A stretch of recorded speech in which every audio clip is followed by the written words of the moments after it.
Libertos por Cristo. Todos nós temos o desejo de ser livres.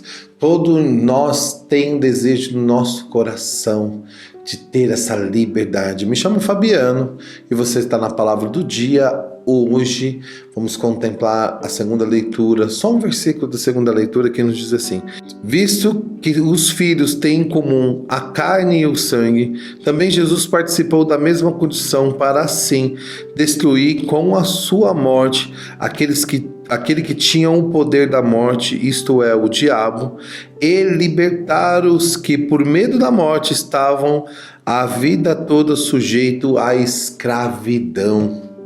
Primeiramente, eu quero dizer aqui que a palavra morte está dizendo ao inferno. Mas como nós construímos a nossa vida, desde já, vivemos o céu aqui na terra. Se eu vivo longe da presença de Deus, eu vivo no pecado, então eu estou construindo também a morte eterna em mim. Tem pessoas que dizem assim: o inferno é aqui. O inferno é que se eu estou construindo um inferno na minha vida, longe da presença de Deus, com o pecado e todos os problemas gerados por causa desse afastamento da presença de Deus. E eu quero que você entenda uma coisa. João 3,16 diz assim: de tal modo Deus amou tanto o mundo que lhe deu o seu único filho, para que todo aquele que nele crê não morra, mas tenha a vida eterna.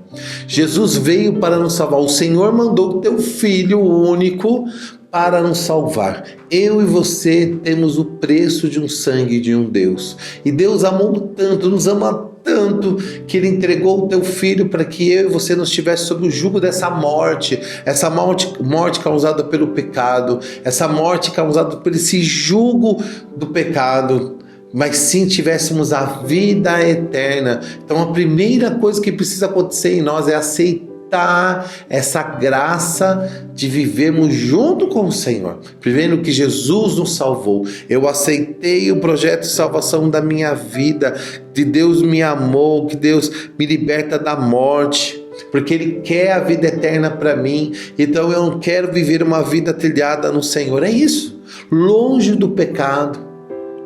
É assim que eu vivo a minha vida. Quando eu vivo a minha vida longe da presença de Deus, então eu sou escravo do pecado. E quando eu vivo no pecado, eu vivo longe da graça de Deus. E quando eu vivo longe da graça de Deus, eu estou trilhando a morte eterna. Mas em contrapartida, quando nós trilhamos o caminho para o céu, o caminho com o Senhor, e aí a vida eterna começa em nós. É difícil? É andar contra o mundo. O mundo vive assim. Mas as pessoas vivem assim. Mas porque as pessoas falam. Você não é qualquer um. Você é uma filha amada de Deus. Vamos orar.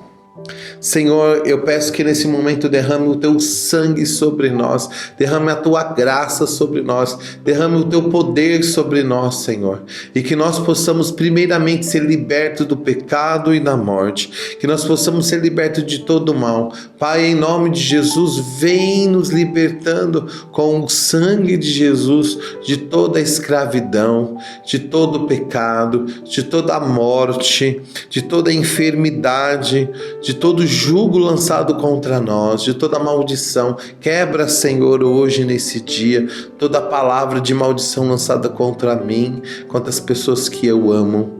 E eu peço, Pai, em nome de Jesus, que eu seja salvo, que eu tenha intimidade com a Tua presença. Eu quero trilhar o céu aqui na terra a partir de hoje. Senhor, receba-me e perdoe os meus pecados. Amém. E compartilhe essa graça de ser livre e liberto em nome de Jesus. Que Deus abençoe em nome do Pai, do Filho e do Espírito Santo. Amém.